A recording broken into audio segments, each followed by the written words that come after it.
And welcome back to another episode of Double Doink Podcast. My name is Brendan Deek. Thanks so much for tuning in today. We're talking strictly fantasy football today.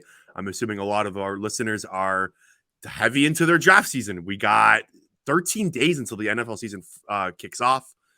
It's fantasy season. Everyone might already be doing drafts. You might be in multiple leagues. So we're going to kind of give you some information to help you in those leagues, and no one else to do with them. One of the OG fantasy writers. He's been doing it for a very long time. He is a senior fantasy analyst at Sports Illustrated. He also has shows on Sirius XM Radio talking fantasy. Michael Fabiano is with me. Michael, how we doing? I'm good, man. It's heavy draft season. It's like every day's a draft. Isn't it crazy that like September is almost here? I feel like I just took down my Christmas tree and now I'm getting ready for the kickoff of a new season. It's crazy. Preseason games are wrapping up. Like roster cut down days are on Tuesday. We got like 3,000 people losing jobs across the league. I really like this year. I don't know if you've kind of noticed this, the cut down from 90 to 53. I like it a lot better than when they do like the 70 to 53. I think it gives more excitement, at least for roster cut down day. My first question to you is going to be kind of pretty generic here. What is different from this year in fantasy that you noticed compared to other years? Easily the rise of the wide receivers. Easily. I have always been a running backs guy. Dating back to, Emmitt Smith, Barry Sanders, like Wade Marshall, LT. I've always wanted running backs. I have started more drafts without a running back in the first 4 to 5 rounds than I ever have before in my life, because I always wanted to get at least 1 or 2 good running backs in the first 4 or 5 rounds, but I'm not doing that this year.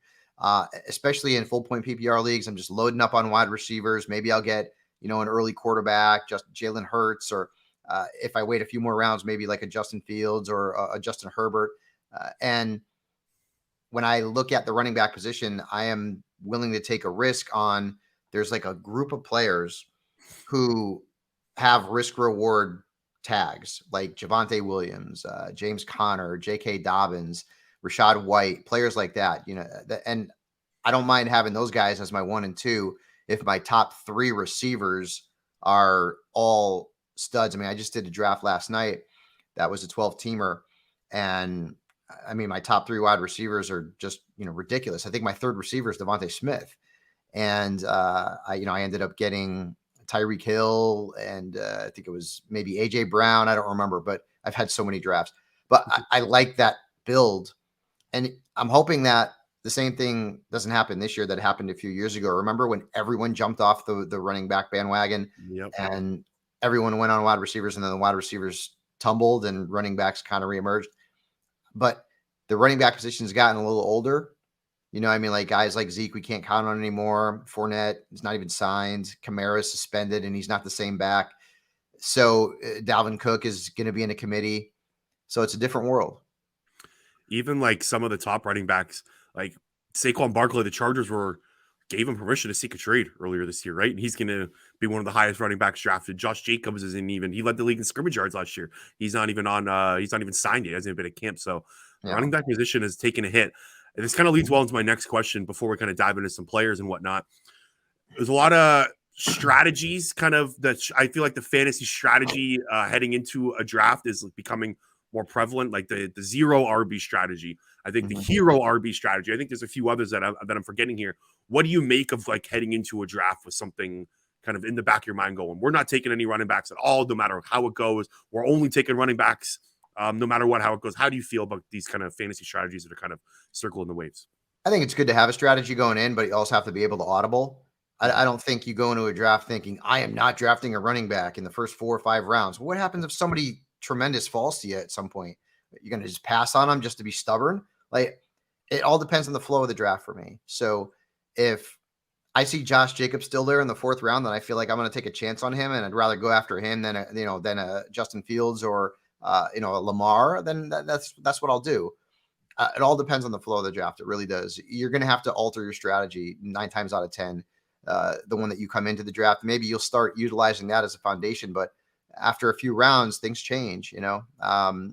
There could be a run on a certain position where you want to jump on that run, or you want to kick that run down the road. Like, for example, tight end. I was in a draft earlier this week. I'm not even kidding you. There was a run of 5 tight ends and 7 picks. And the best tight end available after that run was like Pat Freiermuth. So I'm like, well, okay, I'm not gonna wait. I'm not gonna I'm not gonna get in there. I mean, if like if Goddard was on the board, Evan, even Evan Ingram, who I don't think is going to be as good this year, maybe I would have gone in that direction. But it's all about audibling during your draft and following the flow of the draft. Okay, let's dive into some players. So full disclosure here, I'm going to be selfish. I'm in 3 leagues this year, and they're all half PPR, 12-team leagues. So the questions that I'm throwing your way are very Brendan Deeg-esque, if that makes sense. But Okay. I'm sure it will help everyone else because I'm assuming that's kind of the popular one, right? Half PPR, 12-team. Is that kind of the most popular league format? I prefer full point PPR, but that's just me. But yeah, I mean, half point. I don't know what the breakdown is, but it's probably right up there with full point and 12 teams. Yeah, but there's a lot of 10-team leagues. And, like a lot of people would be like, oh, 10-team leagues, it's too easy. Dude, I mean, we've got a lot of people who are playing fantasy football. Not everybody's Not everyone has a bunch of friends ready to go and hop in a league, exactly. right? They want to play in a 10-team league. I play in a couple of 10-team leagues. I guess I have people who run those leagues who don't want it to be 12 because they like higher scoring matchups. They like having players on the waiver wire. I mean, like some people are like fantasy elitists out there, and I don't like that. Most of the leagues I do play in are 12, but I'm in a bunch of 10 too. Okay, so let's just start at the top. First overall pick, Michael Fabiano. If you are holding 101 in a draft, who you take it? I'm going to take Jefferson. And this is the first time that a wide receiver has been the consensus number one since I think 2015, 2016, like I was saying, Antonio Brown. And he actually ended up finishing as the number one wide receiver that year. So he was well worth it, even though now he's kind of a knucklehead. But I'm going Jefferson. And honestly, I've got Jefferson, Chase, McCaffrey, and then either Kupp or Tyreek. Some people are a little bit worried about Kupp because of the hamstring, which is fine. And then Eckler. But a lot of wide receivers going in round one, especially in the top 5. So will McCaffrey be your first running back off the board? Yeah. Mm-hmm. And I'm doing that. I'm a little superstitious. I love trends and I like to follow them. So the last 3 years, the consensus top player has been a running back. And the last 3 years, that running back has tanked. He's either gotten hurt, McCaffrey twice, or last year hurt and just wasn't good, Jonathan Taylor. So I don't want to put Austin Eckler as the number one running back because he's a good buddy of mine. And I don't want to jinx him like that. So I put McCaffrey up there. He's actually a really well-spoken podcaster. I was listening to some Eckler stuff. Austin's an awesome dude. Yeah. Really great guy. And he gets the whole fantasy thing. Yeah, good. I hope he has a great season. Okay, so something I realized when I was going through your rankings, you have Saquon Barkley, the consensus, a lot higher than other people around the NFL. He's your RB3. Explain your reasoning why you're so high on Saquon. Well, Saquon is coming off a massive statistical season, and I know that the couple of years before that he was a little bit banged up. The Giants' offense is going in the right direction under Brian Daboll. We saw that. Now they have Darren Waller in the passing game. Really, I don't think Saquon's at risk to see any sort of statistical regression unless he gets hurt. I really don't. I mean, he's still the centerpiece of that Giants offense, and so having him at 3, I don't think that's a stretch at all. I have Nick Chubb at 4. I have Bijan at 5. And Saquon at 3, I don't know why people are down on Saquon. He's got to have a good year if he wants to get paid. And you know how hard it is for running backs to get paid. He better have a good year because if he gets hurt or the numbers go down, that's going to make it even harder for him to make a case to get paid next year. And the Giants are going to use him like he's their offense, right? Dude, I mean, he's in the prime of his career. Yeah. Okay, let's stick on the running back train here. Let's talk. I think this is probably the biggest question mark for every team's draft or every team heading in is, what do we do with Jonathan Taylor? He was 101 last year, basically, in 95% of drafts. He was the right pick. If you were, I'm guessing you probably would have consulted someone to take him first overall. Yeah. Of course, it didn't work, right? It happens. But he is currently seeking a trade. The Colts have granted him permission to look to move elsewhere. Mm-hmm. He is I think he's labeled as like a late second round pick on most rankings, maybe early third. But Michael, if you're thinking about taking Jonathan Taylor, what plan should you have in your mind with Jonathan Taylor heading into a draft? The draft I was in last night, he went end of 3rd round. I've seen him go in the 5th round. And to be honest with you, I hope he gets traded because if he stays in Indianapolis, I don't know what's going. There's unless they can kiss and make up, it's just an ugly situation. It really is. I mean, Mhm. it got ugly quick. Ursay saying the things that he said, and Jonathan Taylor's representation. And let's be honest with you, this could blow up in JT's face because the Colts allowed his people to seek a trade. If they can't find a trade partner and this is the whole completely hypocritical part of this whole thing, is that the Colts don't want to pay him like an elite back, but they want to get compensation for an elite back, which is stupid. And I love running back, so I'm annoyed about the whole situation. But if you're going to draft Jonathan Taylor, you better do it knowing that you're risking your RB1 spot and there isn't a handcuff where you don't know who the handcuff is. I mean, it seems like it's Deion Jackson right now, but when Zach Moss comes back, I don't know. And if he gets traded, where does he go? Miami, that I like that. Buffalo, I mean, I wouldn't like it for my James Cook shares, but I mean, that's a good spot for him. Mm-hmm. But the thing is, there's not a lot of teams, and I guess there were 6 teams that they were talking about that had made inquiries. I'm guessing, like I was thinking about, I'm like, well, which teams would those be? Miami would probably be one of those teams. I think definitely would be one of those teams. I think Buffalo might be interested. I mean, would Kansas City want to go there? Their salary cap situation is kind of crap, but would the Buccaneers want to go there? And what about the Vikings? I don't know, but I hope he gets traded. No matter where he gets traded, for the most part, he's going to be a featured back because you're going to have to pay him like a featured back. But there's some situations out there where if he ends up landing on a team, you're like, all right, he goes to Buffalo. I like it. Is he going to lose goal line work to, Josh Allen? Is he going to lose those opportunities? Because Allen likes to run the ball near the goal line. The Colts is, the perfect scenario, but I don't know that it's going to happen. And the problem too is if they can't find a trade partner, then what are the Colts and going to come to Jonathan Taylor's people and say, well, we told you to, you can go try and seek a trade. Nobody wanted him. So what does that tell us? Play under your current contract. I don't think Jonathan Taylor can hold out. Like you can't pull a Le'Veon Bell. You just can't do it. But I don't know, man. Like just, it seems like a really sketchy situation. Like I have no shares of Jonathan Taylor on purpose. And I could have easily gotten them in drafts in the 4th round. And maybe I'll be wrong. I just don't want to mess with that situation. Like Jacobs, I'm not as worried about. I think ultimately he'll play, but Jacobs is going to come with regression. Like he's not rushing for that many yards again. Like he's coming off a magical season. So you can't draft him as like a high RB1. I mean, right now he's going probably as a high 2, and that's where he should go. So is he a complete stay away from you till like round 4 or 5? Like just don't Taylor or Jacobs? Taylor. Taylor. Yeah, I'm not touching him. If he's on the board at the end of round 4, beginning of round 5, I'll think about it. If you're like me, you were tired of trying to find jeans that fit right no matter your build and still look good. Introducing the newest sponsor of the Double Doing podcast, Sweat Taylor, a premium menswear brand that is defining a new kind of casual. I started wearing Sweat Taylor and I am blown away by how comfortable and affordable the clothes are. And of course, they look great. My favorite is the all-in pants. It's a 5-pocket pant that feels like sweats but look way better. Thoughtfully tailored and unbelievably stretchy. From jackets and pants to joggers and hoodies, Sweat Taylor's designs are made to seamlessly fit into your life, moving from runway to office, office to drinks, and drinks to wherever the night takes you. Specializing in casual wear for men, pieces are designed with comfort and versatility in mind for your everyday. Use promo code BDEEGST. That is BDEEGST for 25% off. That again is BDEEGST for 25% off your order at sweattailor.com. Okay, so I am picking 8 in my fantasy draft, the one that I got this weekend, and I'm pretty set on taking Bijan Robinson if he's there at 8. How high would you take Bijan if you're a fantasy draft or fantasy team owner? And what's your expectations for this? Because rookie running backs have historically, especially top 10 pick rookie running backs historically, have done pretty well in fantasy.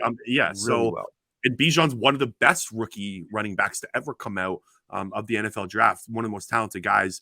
I could see him popping off. I'm sold on him. Hit me with your kind of Bijan Robinson take heading in this year. The only running back drafted in the top 10 who hasn't finished in the top 10 in fantasy points is like CJ Spiller in recent years.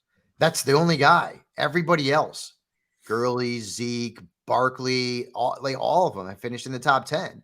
And there's more. So I love the talent. I think it's a joke that Atlanta still lists him third on the depth chart right now behind Cordero Yeah. Patterson and Tyler Algier. You don't draft a running back that high and put him in a committee. You just don't do it. And Atlanta's going to run the ball a lot. Their offense is predicated on being able to run the football successfully. And Arthur Smith, he's kind of singing for his supper, man. If Atlanta doesn't do well this year, he may not be back in 2024. I've seen Bijan go as high as 2 in a super flex league. That's probably the latest I've seen him picked, which is right at the start of round 2. But yeah, he's a top 8 pick, no question. I don't fear him being a running back in his first year, and he's never done it before. I don't care. Running back is a position that we have seen time and time again. I mean, you go back in the history, look at what Eric Dickerson did as a rookie. Clinton Portis, Edgerrin James, like I can name a million different running backs who came out and were bananas good as rookies. Hell, Mike Anderson. So I'm not worried about Bijan being a rookie.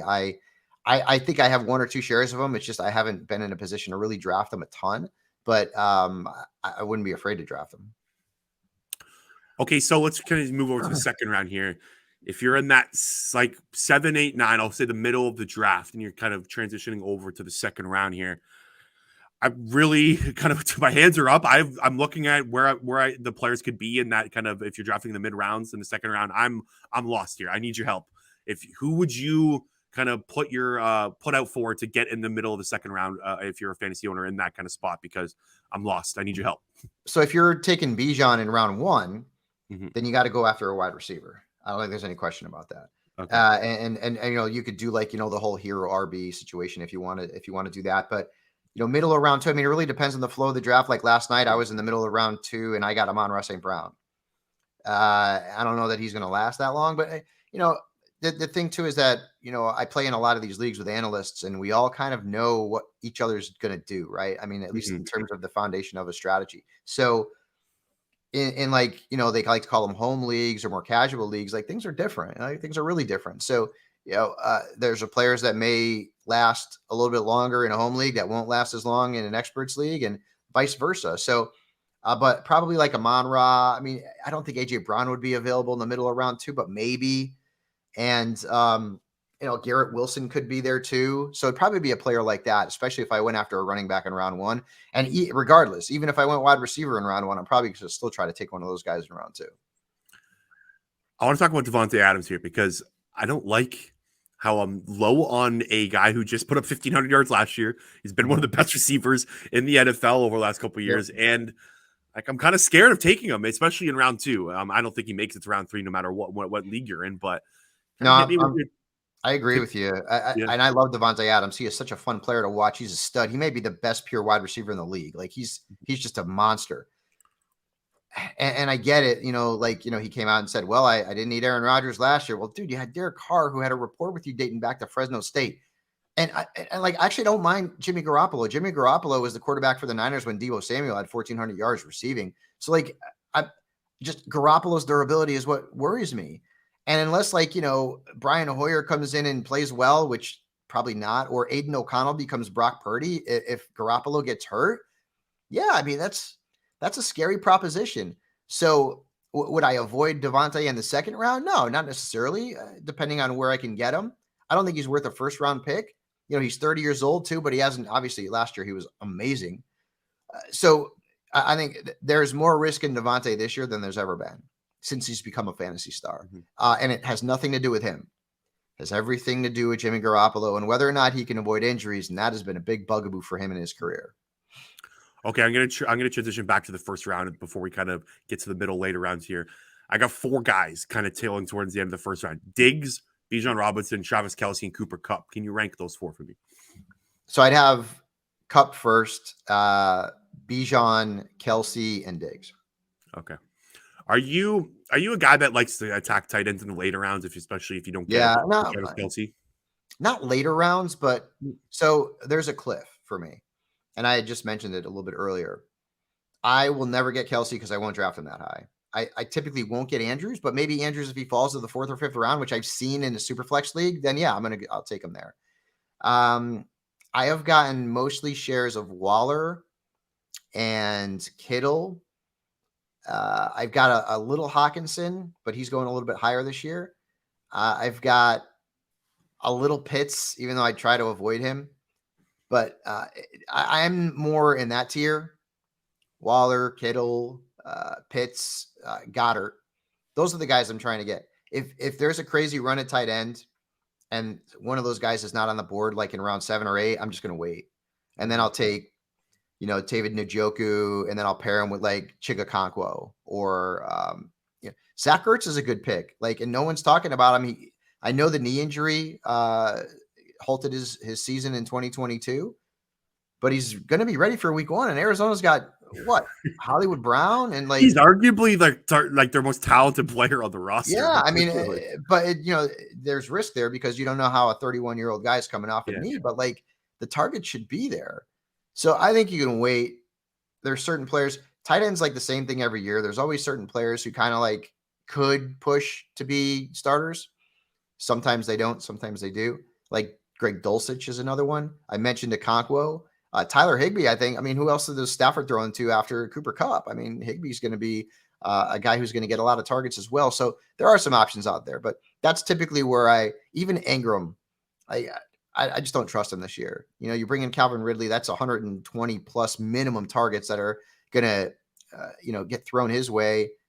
And Ingram was so inconsistent last year. Like he had 3 or 4 like huge games and everything else was kind of meh. So even Ingram, I'm kind of like, maybe I'll just pass on him and go with somebody else. I'm big on some young tight ends this year. I love Chigakonkwo in that Tennessee offense. I think he's going to be awesome.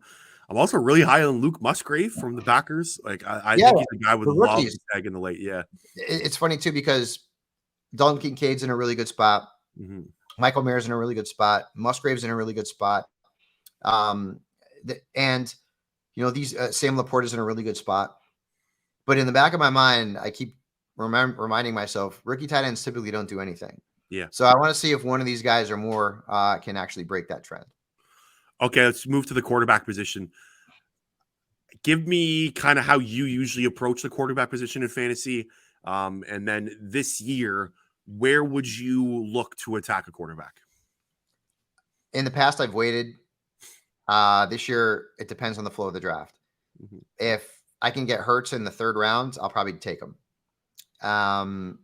If I can get Fields in the 5th or 6th, I'll probably take him. Or Herbert. If there's a crazy run on quarterbacks, now this is a standard league, not super flex or 2 QB. Mm-hmm. If there's a crazy run on quarterbacks, I'll wait. And I'll keep picking up running backs, wide receivers, and a tight end. And I don't mind going into this season with Dak Prescott and Anthony Richardson as my 2 quarterbacks, or Geno Smith and Kirk Cousins, or Deshaun Watson and Aaron Rodgers. Like you can pair quarterbacks. There's that after like the big 3, and then you're talking about Lamar and you're talking about Burrow, and Burrow's very close to the top 3, and you're talking about Fields and Herbert and then Trevor Lawrence. Like after that, it's kind of like, oh wait. Yeah, I like Lawrence. I think he'll be the breakout quarterback of the year, but I'll wait. I mean, like people are crapping on Dak Prescott, and I'm a Cowboys fan, and trust me, I crap on the Cowboys just about more than anybody. All right. Dak Prescott has been a top 10 or top 12 quarterback every year of his career, but one when he got hurt. And that year he was averaging 27 points a game. And now he's got Brandon Cooks. He's not a bad quarterback. Like the interceptions were an outlier last year. He's typically not that guy who throws picks. I think he just really missed Amari Cooper last year. If Dak Prescott's my QB1 and I'm alternating him with Richardson or Cousins or Daniel Jones, like, dude, I'm fine with that. The Dak Prescott thing, I was looking back at his interceptions. I think 6 were his fault out of all of them. The rest were tipped, dropped. Like he kind of had some really bad interception luck. It's the Cowboys quarterback. Everyone wants to, crap on the Cowboys. If you don't love them, you hate them. So I don't buy into the narrative. Jalen Tolbert's looked really good in camp. He's got a connection with Cooks that's brewing, with Brandon Cook. They've got Gallup as well. And obviously CeeDee's a stud. And Jake Ferguson, I think, is going to be pretty good this year. Sleeper. It's not a coincidence I wore the Eagles shirt, by the way. I knew you were a Cowboys fan. So listen, I trust me, I know where the Cowboys are in the pecking order of the NFC East. So I think they are, if I if I was to rank the NFC teams, I think I like the Eagles. I think are the best roster, the best team. The Cowboys are right there. They're the team that scares me the most as an Eagles fan in the NFC this year. Yeah, trust me, man. I'm a Cowboys fan. We haven't done jack since '95, so you'll be fine. If the Eagles stay healthy, they're going to win that conference. If they stay healthy. Okay, back to quarterbacks here. The guy that I'm kind of eyeing, and I don't know if I'd take him third. I could, depending on how you kind of describe him here, but Lamar Jackson. I want him on my team this year. Kind of push me in the direction to draft Lamar Jackson and maybe give me the negatives about Lamar Jackson this year. And where would you take him? Fifth round, probably fifth or sixth round. Again, everything depends on the flow of the draft and the size of the league. But this is going to be interesting for him. Completely different offense, right? I mean, he was in a run first offense under Greg Roman forever, and now you bring in Todd Monken, who likes to throw the ball. Todd Monken, remember, was the offensive coordinator in Tampa Bay the year that Jameis and Ryan Fitzpatrick combined would have been like the QB3 in fantasy. Yeah, they led the league in passing yards that year as a team. He was the OC when Winston was actually a viable fantasy quarterback. Like he threw a million picks, but he was still a viable fantasy quarterback. And it's going to be a different Raven. Now, I'm not saying that they're going to shackle Lamar Jackson and not allow him to run. Of course not. Like that's a big part of it. But is he a 1,000-yard rusher? I don't know about that. They look at the pieces that they brought in. They brought in OBJ. They drafted Zay Flowers prominently. They brought in Nelson Aguilar. Rashad Bateman, I don't know. I'm kind of feeling like maybe we're kind of over him in fantasy, or we're getting to that point. Because still they have a lot. And then I didn't even mention Andrews. So they've got a lot of weapons there in that passing game. And if OBJ can be, half or three-quarters of what he's been in the past, I mean, that's going to be a nice bargain in fantasy drafts. And Zay Flowers, he's small, but he's elusive and he's quick as hell. And he's an exciting, dynamic type of player. I really feel like this is the year where Lamar is going to see an uptick in passing. And remember, his MVP year, he was really good as a passer. He had 36 touchdown passes. I mean, he was really good. I don't know if he gets to that point, but we're going to see more of Lamar throwing the football. And doesn't mean he can't rush for 700 or 800 yards. He probably will. To me, it's all about whether or not he avoids injuries. He's missed 4 games the last 2 years, 8 combined, because he's been hurt. Actually, 5 last year. So that's the problem with Lamar. If he stays healthy, dude, he's a top 5 quarterback, in my opinion. The mobility is key. If you can't avoid the injuries, obviously that's going to be a problem. That's the one if with Lamar. Can he stay healthy? He's the quarterback I want. I'm so high in the Ravens offense this year. I might take them to make the Super Bowl. I'm debating on them or the Chiefs. I think they're the most fun team outside as an Eagles fan, like to watch this year. Baltimore, anywhere on the schedule. Like I want to be tuning into that offense. I think they're excited. Like the Odell Beckham factor, like Lamar Jackson back healthy, the Todd Monken. Like I love that pairing, that relationship there with Monken and Lamar. I think it's going to be super fun. They're an awesome team heading into this year. Okay, let's kind of dive into the more middle to late rounds here. Who are some guys that you cannot stop drafting in the mid rounds? I have been getting a lot of Rachaad White, James Cook, Javonte Williams, and these guys are all falling into round 6, round 7, in that area. I've drafted a bunch of Khalil Herbert. A little bit later on in the draft, George Pickens. I've been grabbing a bunch of him. Romeo Dobbs late in the draft, double-digit rounds. I've been getting a lot of him in the draft as well. I really like Kenny Pickett. I've liked Kenny Pickett for a while now. If I can get him as my QB2, I'll go ahead and do that. I've been trying to get Richardson, but I think the hype on him is making it harder to draft him in an actual spot where he's reasonable. But he's another player that I'm targeting too. Are there any backfields that you're just completely not touching? I never say never. Mm-hmm. Like Miami, I took Devon A-Chain last night in my last pick. I don't really want to have Dolphins backfield pieces, but with my last pick in a 16-round draft, okay, I'll take a shot on him. Would I prefer not to have Miami Dolphins? Yes. Eagles. I will take Kenneth Gainwell in the 11th or 12th round all day long. Smart man. Do I want DeAndre Swift as my running back 3? Maybe. I mean, I don't even know if like Penny. I don't want him. He's always hurt, and I don't even know if he's going to make the roster. I mean, he might. He's way too high on rankings this year. Yeah, he's way Yeah, too high. Yeah, he's way yeah. too high. The situation in New York with the Jets now, like I will draft Brees Hall, but I won't draft him until like round 5 or 6. And because he's the better of the two backs there. But I mean, now it's, would I rather not have to, like last night, I didn't draft a running back until I think around 5 or 6, and I took Brees Hall. But I have 3 crazy good wide receivers and a really good quarterback. And so I was like, well, I'm going to go into this, strategy, and I'll take Brees Hall and kind of cross my fingers and hope.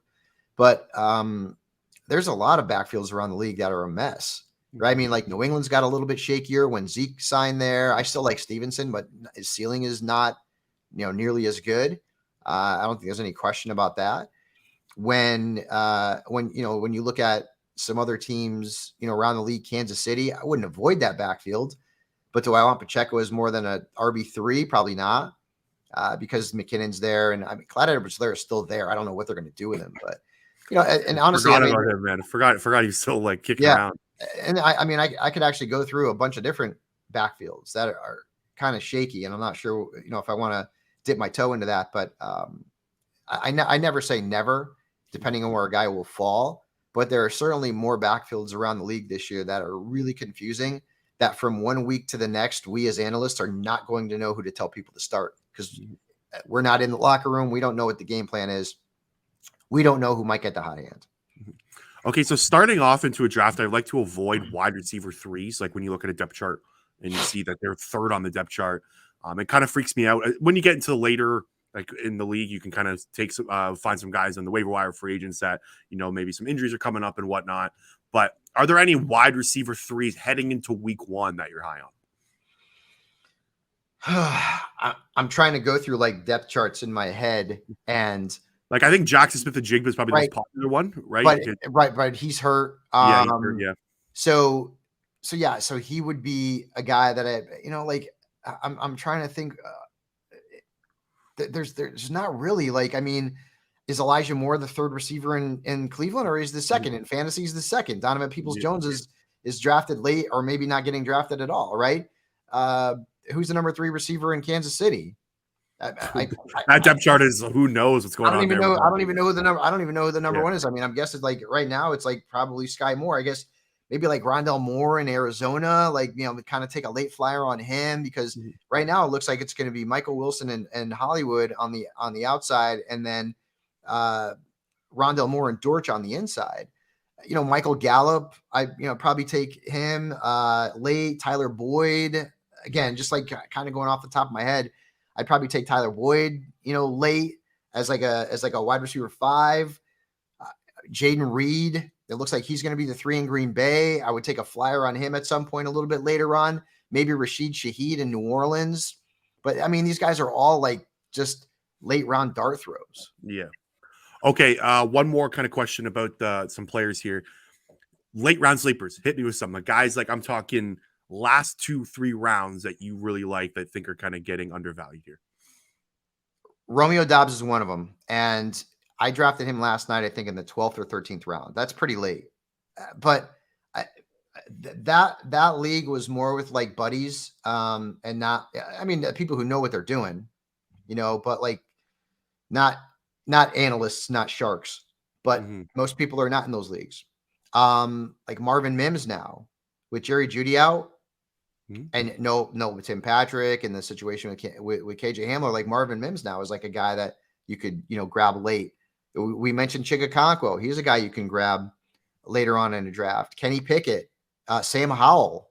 Sam Howell was fun to watch in that last preseason game. I really like watching him play.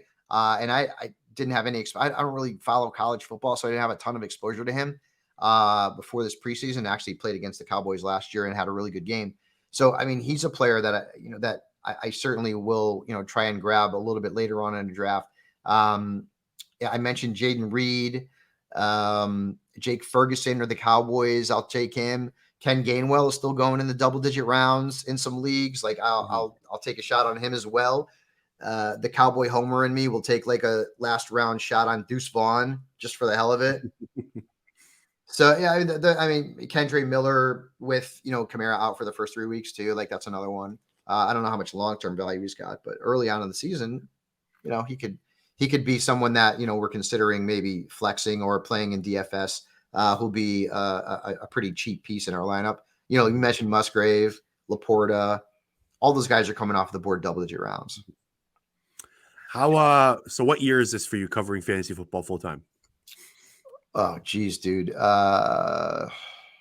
23 or 24. Did you expect fantasy to ever kind of take off like this? Like it's insane how many people are in fantasy now. I didn't even want, dude, when I was trying to break into the industry, I was trying to become a sportscaster at ESPN. Like that's what I wanted to do. And fantasy just became sort of like the avenue for me. And I knew it had potential to be big. I didn't think it'd be this big. I don't think anybody saw this coming. Honestly, the growth of the NFL, and I have my issues with the NFL, but the growth of the NFL is partially related to the popularity of fantasy football. Mm-hmm. Remember, they thought it was gambling years ago. They didn't want anything to do with it. And then they saw the spike, people's interest in fantasy football, and how fantasy football fans are the ones who go to your site or go to your channel and stay there the longest. Oh, no, it's just fantasy. It's not gambling. Because now they're saying, oh, this is big for us. And in some ways, it's still the redheaded stepchild, which is kind of ridiculous. But fantasy football has been a big reason why the NFL is as popular and as lucrative as it is right now. Michael Fabiano from Sports Illustrated, thank you so much for helping all the listeners win their fantasy leagues. Why don't you plug in where the listeners can find your rankings, listen to you on the radio, you have a podcast where they can read your work, just plug in anything you want here. So si.com/fantasy, make sure you're checking out all of our work, myself, Bill Enright, Craig Ellenport, Jen Piacenti, who is amazing at player props, by the way, Kyle Wood. Make sure you're checking all of that stuff out. We have a draft kit up that's unbelievably in-depth. And also 1 to 3 Eastern, SiriusXM Fantasy Sports Radio, Channel 87, Fantasy Dirt, with myself and Lindsay Rhodes. We get into a lot of nonsense. We have great guests on all the time. We like to, I guess, debate. I'll say it nicely. I love Lindsay. She's amazing. And that show is every day, Monday through Friday. On Sundays, I'll be doing a show with Justin Fensterman as well during the regular season. And that'll be kicking off here in a couple of weeks. I have a new podcast, the Believe Fantasy Football Show, with myself, Michael Fabiano, that you can find wherever you find your podcast. Make sure you check that out. And also, I'll be doing the Fantasy Football Forecast on Westwood One with Amber Theo Harris. That will begin the first week of the season. So I am out there, my friend. It is time to grind, and I can't wait. And at the end of the day, it's all for the people, man. I just want to have people tell me they won a championship because of my help, and that's the best thing that people can come and tell me.